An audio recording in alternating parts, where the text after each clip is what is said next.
Cesarea. Hace 2000 años, el rey Herodes construyó una maravillosa ciudad junto al mar. Y durante 13 siglos, la ciudad de sus sueños floreció. Pero su historia era una pesadilla, reflejo de su creador, cruel y sangriento. En ella, Poncio Pilatos ocupó el cargo de gobernador. San Pablo estuvo encarcelado y San Pedro ayudó a un centurión romano a descubrir su fe. Pero al final, Cesarea se perdió en el tiempo y sus tesoros terminaron sepultados bajo la arena y el mar.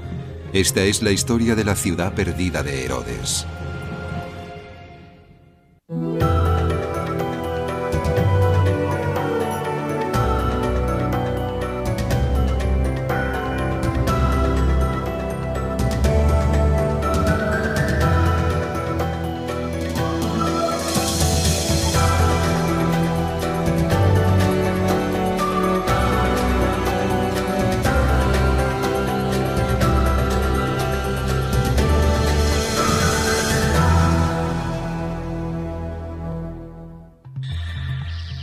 La ciudad perdida de Herodes.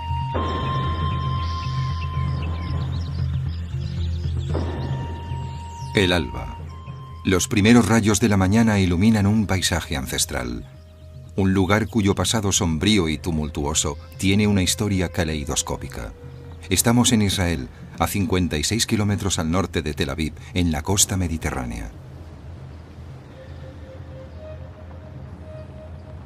Un equipo de aventureros formado por arqueólogos, historiadores y estudiantes voluntarios se ha levantado al amanecer para adelantarse al sol abrasador.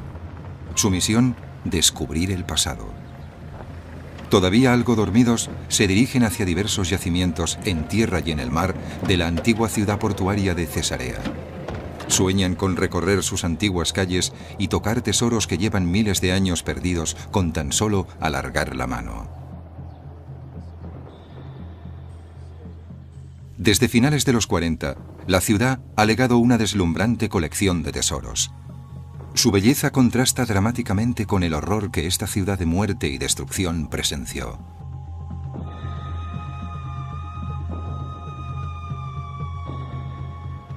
Pero incluso después de 5 décadas de excavaciones, sigue habiendo un inmenso tesoro de conocimientos y objetos que espera ser descubierto. Cada elemento, cada fragmento, permite echar un vistazo fascinante a la historia. A lo largo de 1300 años, Cesarea vivió muchos cambios. Pasó del paganismo romano y el judaísmo al cristianismo bizantino. Llegaron después los conquistadores musulmanes. Estos, a su vez, fueron derrotados por los cruzados invasores. Y finalmente, Cesarea volvió a manos de los musulmanes, que estimaron conveniente destruirla. Y durante 600 años permaneció desierta, cubierta de arena, perdida en el tiempo. Aunque han sido muchos los que han trabajado para descubrir el pasado de Cesarea, hoy el trabajo arqueológico lo realizan 2 expediciones conjuntas, dirigidas por 2 profesionales dedicados y apasionados, Avner Raban, de la Universidad de Haifa, y el Dr. Kenneth Hollum, de la Universidad de Maryland. Hollum se concentra actualmente en un yacimiento donde hace unos años se descubrieron los cimientos del gran templo del rey Herodes el Grande a la diosa Roma y a Augusto. Aunque hace mucho que el templo en sí desapareció, tiempo atrás se había erigido sobre el puerto de Cesarea como un majestuoso símbolo de la lealtad y la gratitud de Herodes hacia Roma.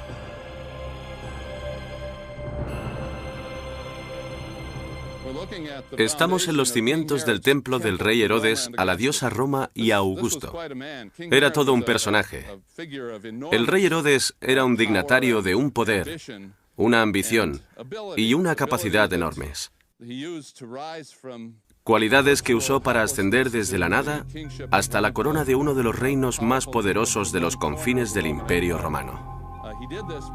Lo logró ganándose la amistad del emperador Augusto, que se convirtió en su protector.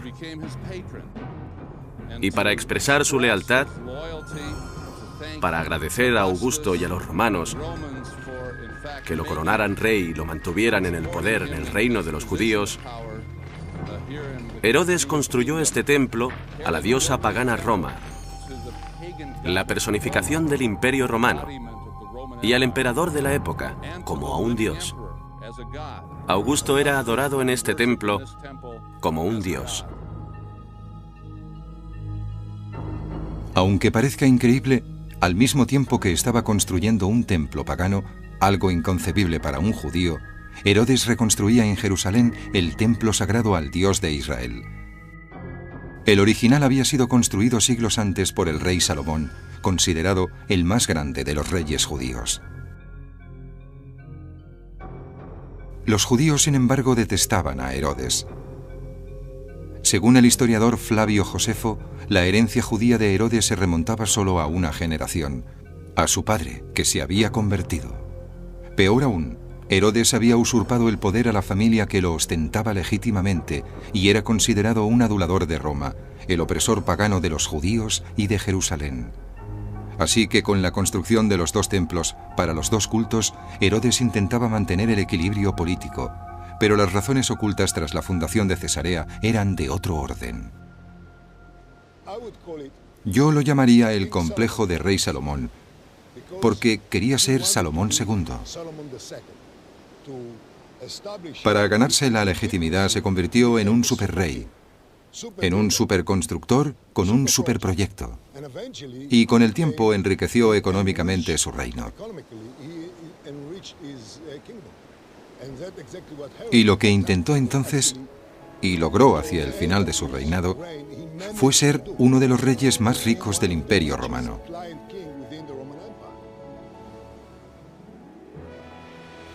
El año 22 a.C., con el respaldo financiero de Roma, Herodes empezó a trabajar en Cesarea.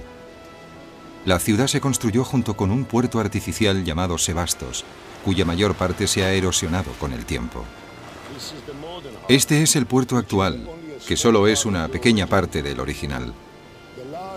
La mayor parte, la dársena externa del puerto, está ahora hundida debido a una ruptura lineal. Tanto la ciudad como el puerto se construyeron donde se levantaba la torre de Estratón, una villa helénica en decadencia que albergaba nada más y nada menos que un culto a la prostitución.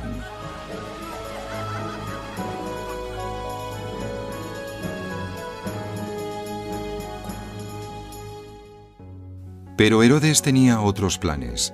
Cesarea y Sebastos estaban planeadas para enriquecer su reino de Judea, convirtiéndolo en un punto de parada clave para las rutas comerciales mediterráneas entre Roma y Alejandría. A medida que los submarinistas exploran las aguas de Cesarea, son conscientes del extraordinario logro que este puerto significó para su época e incluso para la actualidad. Supera a cualquier puerto moderno que se esté construyendo o se haya construido recientemente en la costa israelí.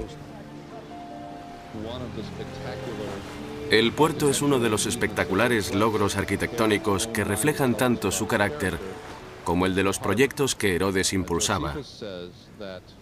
Josefo afirma que era un lugar terrible para construir un puerto. No había ningún puerto natural. La costa está sometida a corrientes y a violentas tormentas. Las fuerzas naturales destruirían enseguida cualquier puerto construido por la mano del hombre. Pero Herodes lo construyó de todos modos. Se prepararon unas estructuras de madera que se hicieron flotar hasta su emplazamiento. Desde unas barcas, los obreros vertieron cemento en los armazones, que se hundieron. Siguieron este proceso hasta construir un rompeolas que se levantaba 1,5 metros por encima de la línea de agua y hasta 350 metros mar adentro. El rompeolas se pavimentó después con bloques de piedra. Herodes observaba atentamente la construcción desde su palacio, situado en las cercanías. Estamos en el yacimiento del magnífico palacio de Herodes el Grande, en el promontorio situado al sur del antiguo puerto. Herodes construyó este palacio como desafío a las fuerzas del mar, como en el caso del puerto.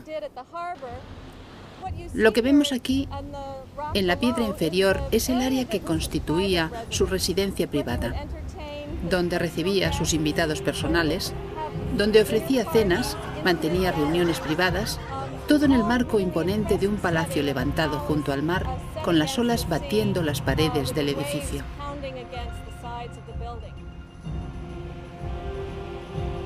Todavía podemos ver las ruinas de la piscina central excavada en la roca e imaginar a Herodes retozando en ella con alguna de sus 10 esposas.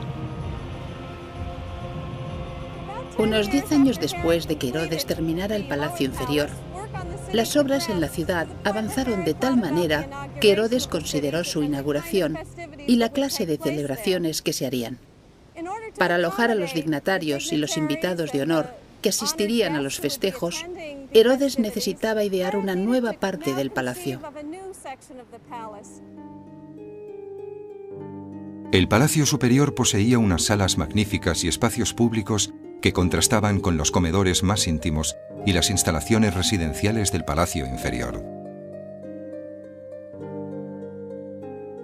Estas columnas fueron reconstruidas en el lugar donde encontramos las originales durante las excavaciones. Había 2 pisos de habitaciones que habrían contenido baños y salones, además de salas grandes para celebrar banquetes y para recibir visitas durante los festejos inaugurales de la ciudad.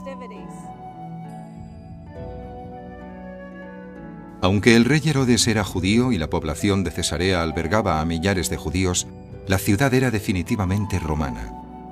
Desde su nombre hasta su arquitectura, su gobierno y su cultura lo eran sin ninguna duda. Aquí, en el anfiteatro de Herodes, durante los festejos inaugurales de la ciudad en el año 10 a.C., Herodes ofreció carreras de cuadrigas y juegos atléticos para agasajar tanto a sus benefactores romanos como a sus súbditos.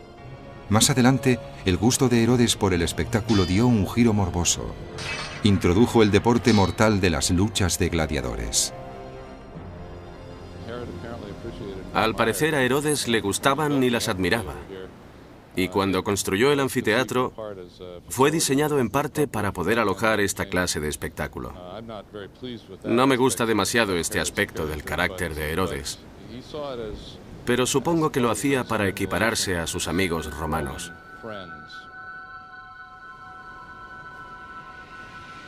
La vida pública de Herodes era un reflejo de su vida privada igualmente cruenta.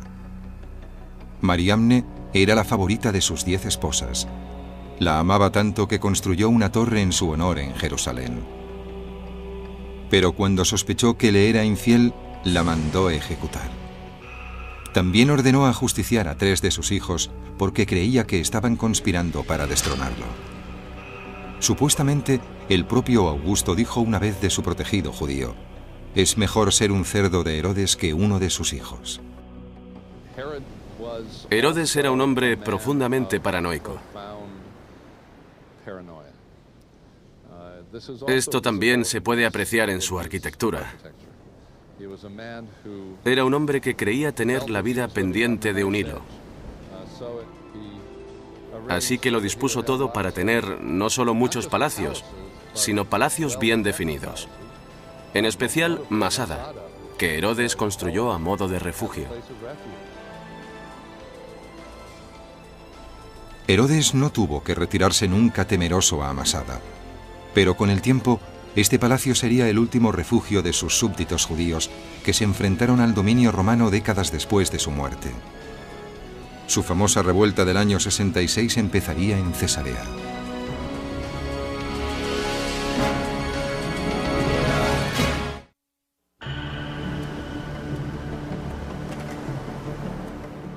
Hace 2000 años, la construcción de Cesarea en el antiguo Israel fue una empresa colosal que exigió más de una década de trabajos.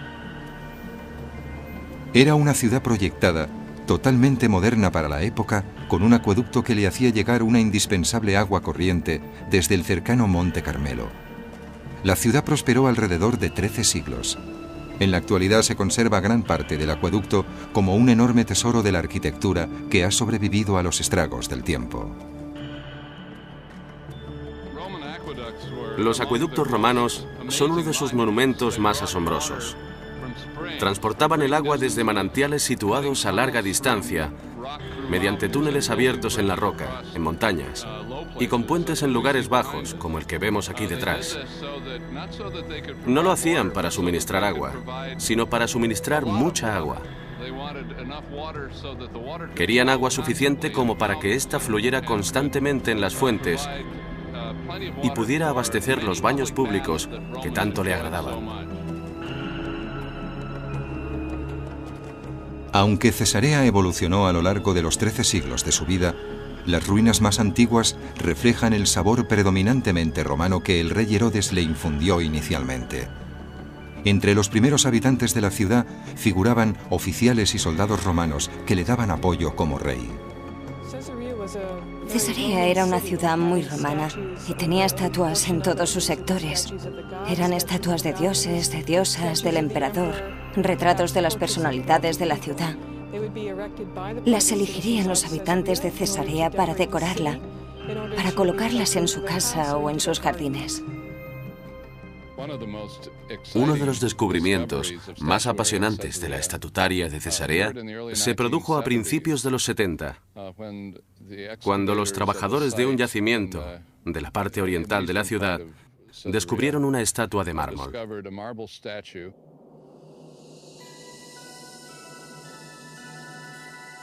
Los arqueólogos y los historiadores se dieron cuenta enseguida de que habían encontrado una estatua de la diosa de Cesarea. Su nombre era Tyche, que significa diosa de la fortuna. Lo mismo que la diosa Roma era considerada la encarnación de la ciudad romana, Tyche era considerada el espíritu de Cesarea.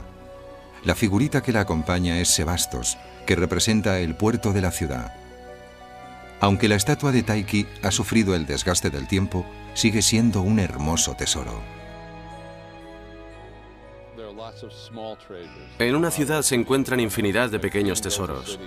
Cuando un rey construía una ciudad, cuando un imperio favorecía la vida de una ciudad, sus habitantes desarrollaban un estilo de vida que permitía una decoración aplicada a la comodidad. Así es como en las casas pueden hallarse paredes y suelos muy bien ornamentados. Era una forma de crear arte, rodeándose de objetos lujosos que evidenciaban la satisfacción y el disfrute en la vida cotidiana. En una escala mayor aparece la historia completa del yacimiento, una valiosa muestra de cómo creció, prosperó y se desarrolló la ciudad. Y también de su propia decadencia. Esto último es una consecuencia muy sutil de nuestro trabajo, pero resulta igual de importante para nosotros. Mientras Cesarea florecía gracias al comercio, su ciudadano más próspero, el rey Herodes, aumentaba aún más su riqueza. Pero llegó a sus últimos días enfermo y medio loco.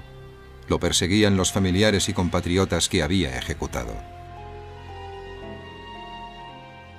Aún así, la inclinación de Herodes por el mal no disminuyó.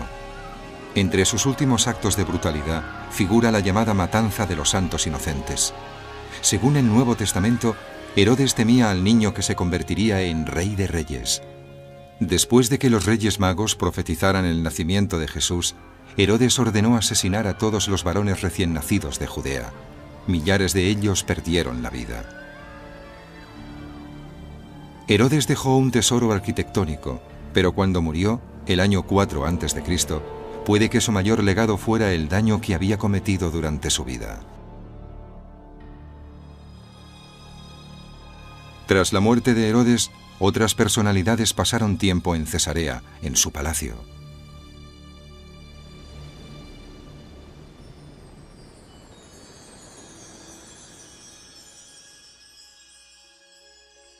En un extraño giro del destino, el hombre que había condenado a Jesús al nacer y también el que lo condenaría a morir vivieron en este palacio.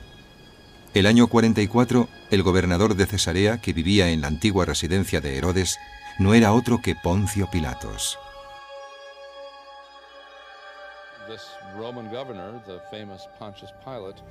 Este gobernador romano, el famoso Poncio Pilatos, dedicó un templo al emperador Tiberio, que era también, por cierto, el emperador que gobernaba cuando Poncio Pilatos crucificó a Cristo. Resulta que Poncio Pilatos también era conocido aquí, en Cesarea, por una inscripción, y es una de las pocas figuras del Nuevo Testamento que aparece en diferentes fuentes escritas.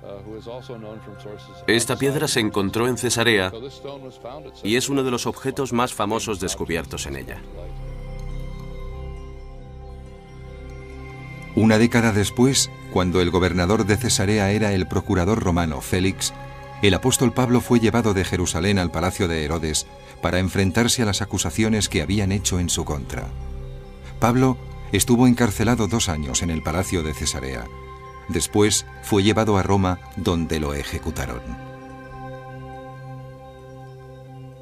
En años siguientes, el palacio de Herodes se convirtió en un espacio público de la ciudad.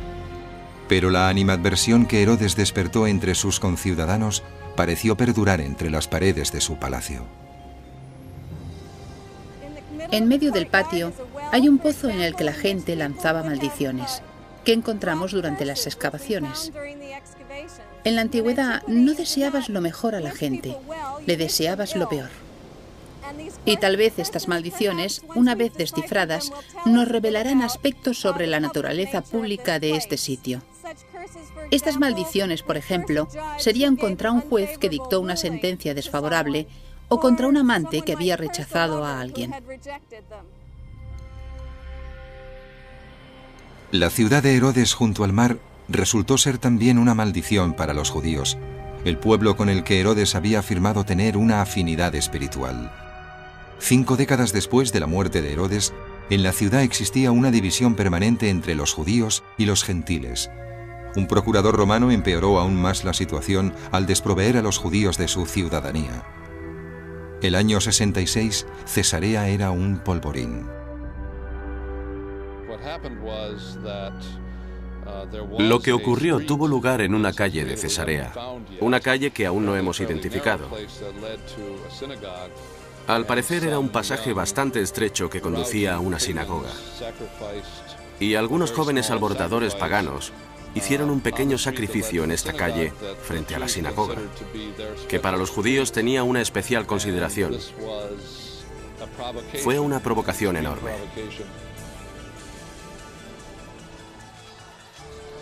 Estalló una batalla terrible.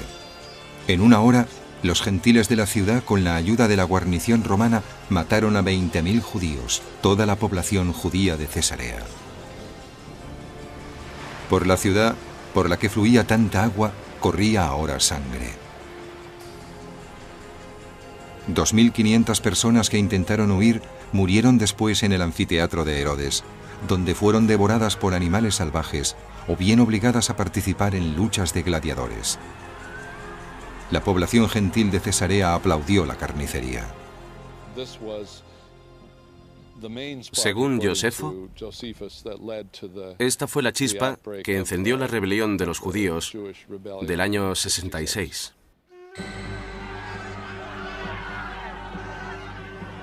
Esa rebelión se extendió pronto por todo Israel. El año 70 de nuestra era, tras 4 años de guerra, los romanos destruyeron el templo sagrado que Herodes había reconstruido para los judíos en Jerusalén. Hoy en día, el muro exterior de contención del lado oeste del templo sigue siendo un lugar santo, un vestigio valiosísimo para los judíos de todo el mundo. En el año 74, otra de las maravillas arquitectónicas de Herodes desempeñó un papel vital en la historia judía. El enfrentamiento final entre el Imperio Romano y los judíos rebeldes tuvo lugar en Masada. La fortaleza que el rey Herodes había construido fue el último refugio de unos 1000 judíos que al final prefirieron morir haciendo uso de sus propias espadas antes que doblegarse al dominio romano. En una generación, los judíos empezaron a volver a Cesarea, donde vivían y enseñaban algunos de sus mejores rabinos.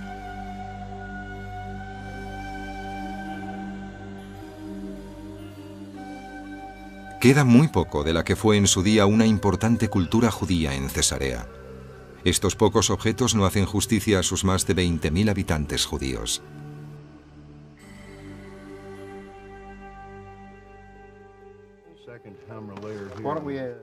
Los arqueólogos han obtenido resultados mucho mejores en la búsqueda de huellas que ilustren la transición de Cesarea del paganismo romano al cristianismo. 5 siglos después de la destrucción del templo pagano que el rey Herodes dedicó a la diosa Roma, sobre sus cimientos se construyó una iglesia cristiana.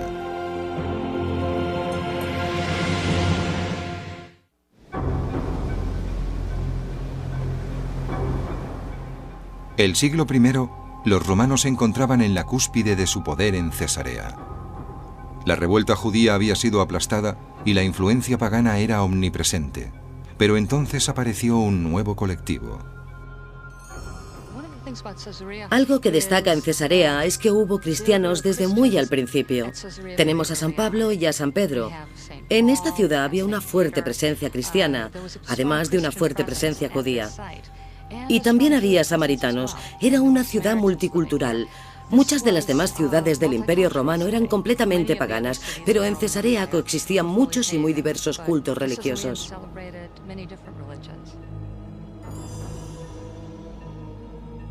Esta figura sin cabeza es todo lo que queda de la estatua de un centurión romano encontrada en la ciudad.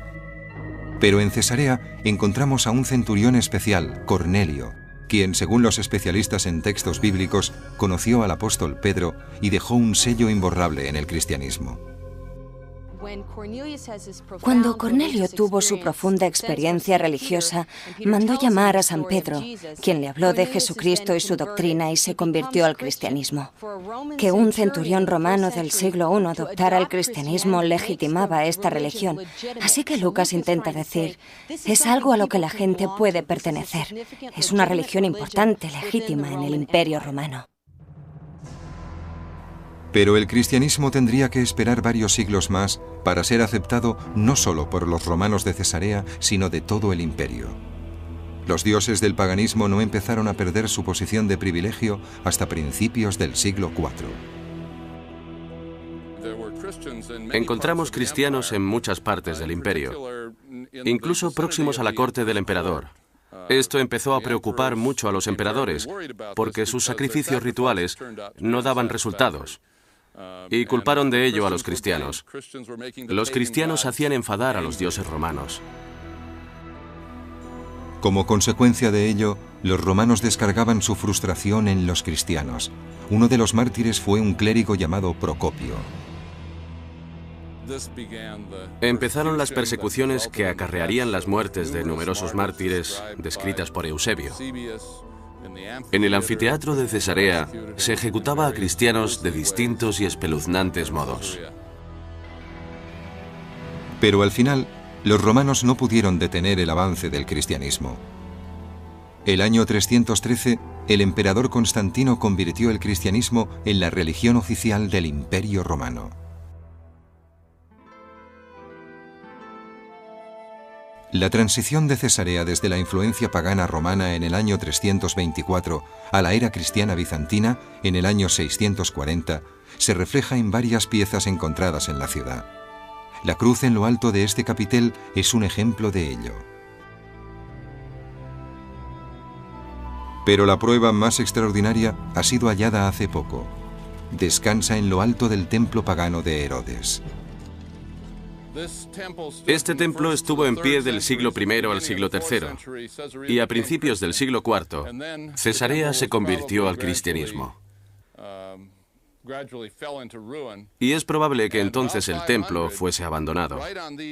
Y hacia el año 500, en los mismos cimientos del viejo templo, los cristianos de Cesarea construyeron la iglesia octogonal de San Procopio.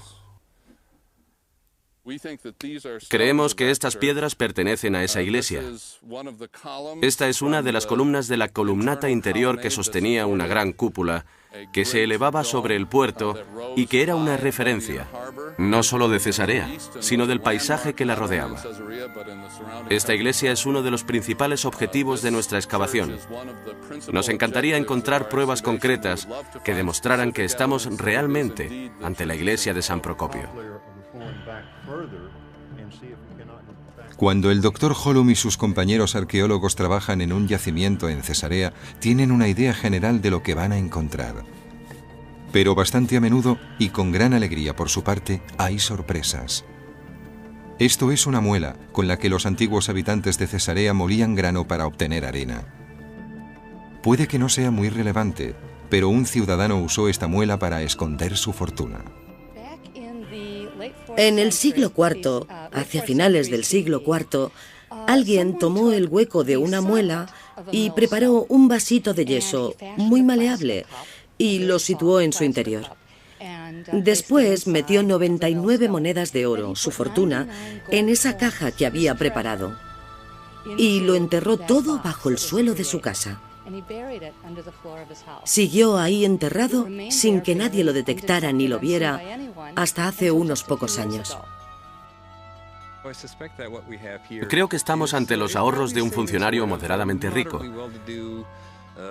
Tal vez un comerciante, seguramente acumulados a lo largo de toda una vida. Las fechas de las monedas comprenden unos 50 años, desde el año 350 hasta el 395 o 400 de nuestra era. Así que creo que se trataba de alguien que reunía algunas monedas cada año, todas las que podía ahorrar, y que las enterró bajo el suelo de su villa. Quizás este ciudadano escondía su patrimonio de un recaudador de impuestos. Ya en los siglos V y VI, una visita a la versión romana de Hacienda debía ser una experiencia bastante desalentadora.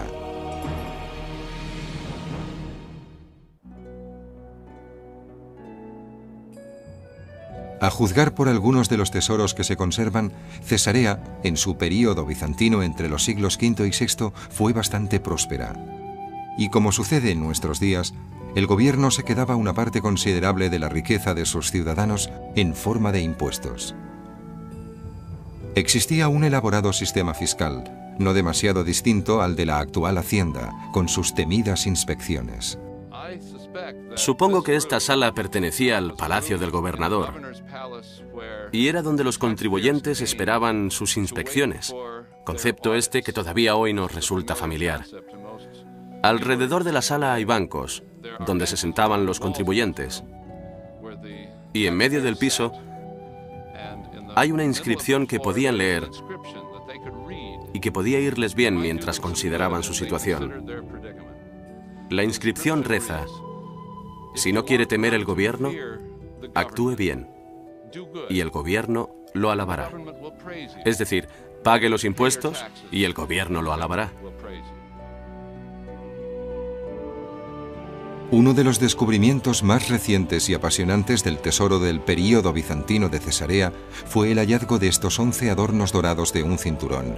Los arqueólogos creen saber a quién pertenecía. Dos de las piezas forman una hebilla.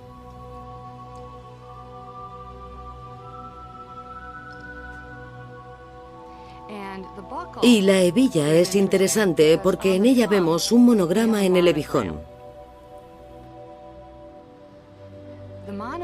El monograma tiene forma de cruz, así que sabemos que este cinturón fue hecho para un cristiano. Y las letras deletrean su nombre. Se llamaba Estéfanos.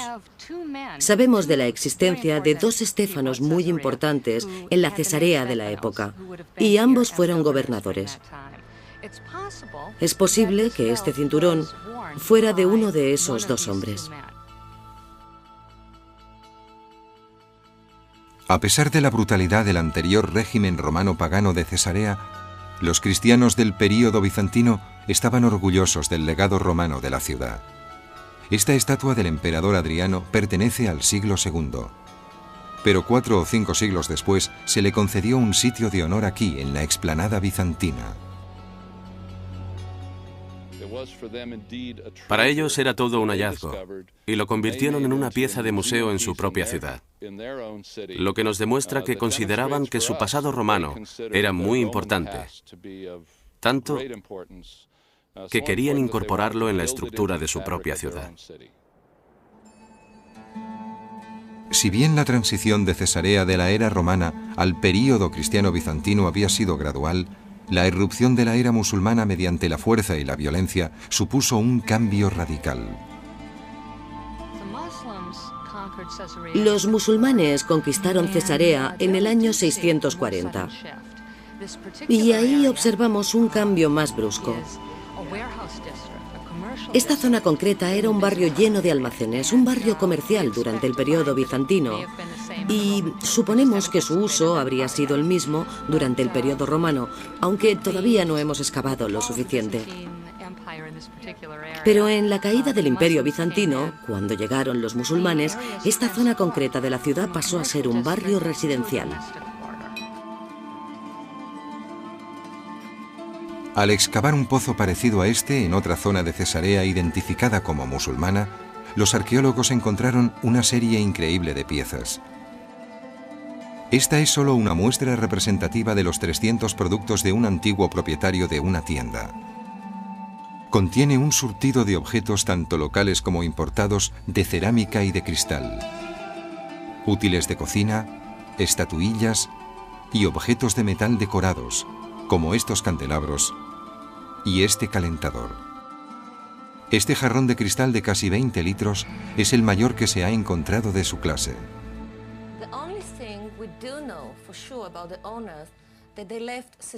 Lo que sabemos con certeza sobre sus propietarios es que se marcharon de Cesarea,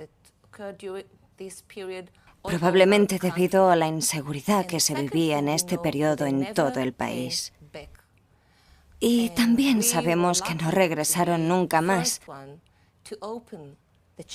Tuvimos suerte de ser los primeros en abrir la cámara y encontrarlo todo tal como lo dejaron hace casi 1000 años.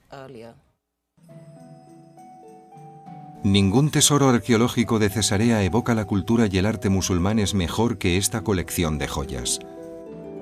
Las piezas datan aproximadamente del año 1090 y debieron pertenecer a la esposa favorita o a la concubina de uno de los comerciantes o terratenientes acaudalados de la ciudad. Encontramos toda clase de reflejos de una vida espléndida, cómoda, y valoramos y disfrutamos estas cosas, porque muchas de ellas son objetos hermosos. La inscripción en este amuleto procede del Corán, el libro sagrado del Islam. Protegía a su propietaria y reza: di, Él es Alá, el único, Alá, el misericordioso. Pero es evidente que algún inminente peligro llevó a la propietaria a ocultar sus joyas en este jarrón y a huir.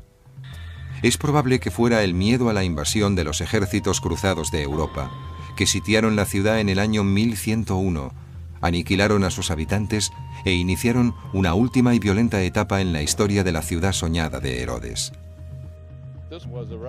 Fue un periodo más bien sangriento, y no solo al principio. Tras 2 o 3 generaciones, los cruzados perdieron la iniciativa militar a finales del siglo XII, y a partir de entonces, Cesarea fue pasando de manos de los cruzados a la de los musulmanes, y viceversa. Y finalmente, en 1252, Luis IX, en la Sexta Cruzada, ayudó a refortificar Cesarea con sus propias manos. La impresionante escarpa y contraescarpa, el glacis que constituye ahora una parte tan impresionante de estas fortificaciones, data de ese periodo.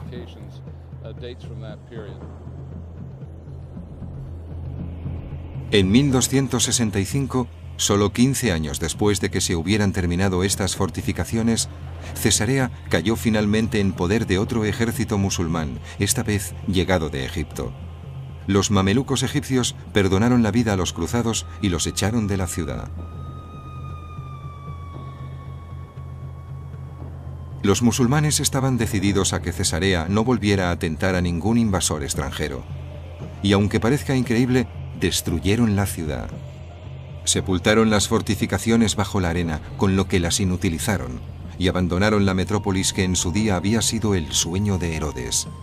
Cesarea, a partir de ese momento, se perdió en el tiempo.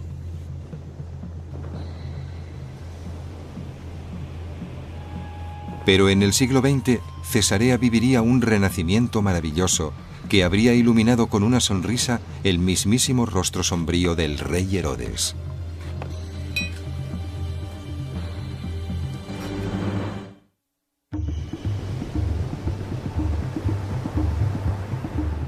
En la última década, los arqueólogos, historiadores y voluntarios que trabajan en Cesarea han realizado los descubrimientos más apasionantes en la ciudad que construyó el rey Herodes. Cada año, las expediciones conjuntas de Cesarea y la Autoridad de Antigüedades de Israel, entre otras, se esfuerzan en averiguar más cosas sobre los días gloriosos de la ciudad. Excavan tanto en tierra como debajo del agua. Ahora que los arqueólogos han encontrado lo que se cree que fue la iglesia de San Procopio, el mártir cristiano, seguirán trabajando en este yacimiento durante varios años. El proceso es muy lento, ya que excavan capa por capa.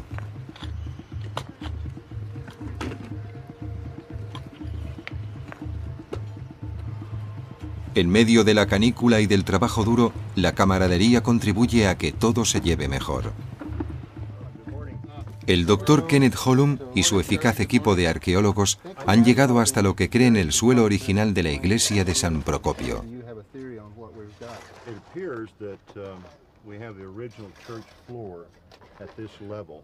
Incluso creen que pueden sacar a la luz algo que aportaría nuevos datos sobre Cesarea, la tumba del mismo obispo, el sepulcro de San Procopio. Further back in and get more of it exposed. Makes good sense to me. What do you think, Farley? We might even find Procopius's burial back under here somewhere, huh? Never know. We may find the bishop buried back under there. We might. If we do, you'll be the first to know. Okay, thank you. Nuestros conocimientos sobre el pasado de Cesarea han aumentado considerablemente en la última década gracias al trabajo de los arqueólogos. Es una muestra de su perseverancia, su paciencia y sobre todo su pasión por la ciudad perdida de Cesarea. A muchos estudiantes, el desafío intelectual de desentrañar lo que ocurrió en el pasado, a partir de restos arqueológicos, les resulta una experiencia intelectual estimulante. Pero a veces, la experiencia es simplemente apasionante para los estudiantes voluntarios, como cuando se descubre un tesoro. Fue realmente fantástico encontrar estas piezas de oro. Vienes aquí esperando encontrar fragmentos de cerámica, quizás alguna moneda, pero nada así. Salieron de la tierra con el mismo aspecto que tienen ahora en la mesa. Son unas piezas preciosas.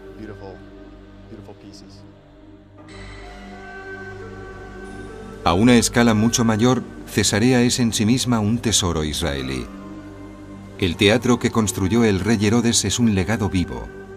Totalmente restaurado, hoy en día se celebran en él conciertos y espectáculos de danza. Pero para los arqueólogos, los historiadores y los voluntarios que siguen volviendo a Cesarea, el tesoro más importante es el conocimiento de culturas pasadas. Eso es lo que les apasiona y les atrae. Tendemos a pensar que los tesoros son objetos de oro o de otros metales preciosos, pero nuestro mayor tesoro es nuestro pasado. Cuando trabajamos en un yacimiento arqueológico, estamos tan interesados por la arquitectura, la cerámica, el cristal o los restos humanos como por todo lo demás, porque son piezas del rompecabezas que nos permite conocer mejor quién era, cómo pensaba y qué hacía esa gente. La historia del arte o la historia en mayúsculas nos hablan sobre los emperadores y sobre los gobernadores, sobre los artistas que crearon las obras maestras. Como arqueóloga averiguo cosas sobre la persona que caminaba por una calle, la persona que hizo una vasija, la persona que recomponía un tejado. Es decir, prefiero averiguar cosas sobre personas así, que no podemos encontrar en otras fuentes. Sigo estudiando su tecnología, su grandeza, su complejidad. De ello, he aprendido a ser humilde. No volvería a considerar nunca como un axioma que sabemos más que los antiguos. Son nuestros predecesores. Ahora estoy totalmente convencido de que en ciertos aspectos, incluso en el técnico, eran unos expertos. Es un estudio que te pone en contacto con nuestros ancestros de una forma única, permitiéndonos conocer sus sueños, sus temores, lo que enriquecía sus vidas y lo que consideraban una amenaza. Y es un estudio muy humano. Entras literalmente en contacto, como poner los dedos en las huellas que un alfarero dejó en el asa de una vasija. Cuando estableces literalmente esa conexión táctil con tu homólogo en la antigüedad, la arqueología te permite experimentar un contacto muy íntimo con el mundo antiguo.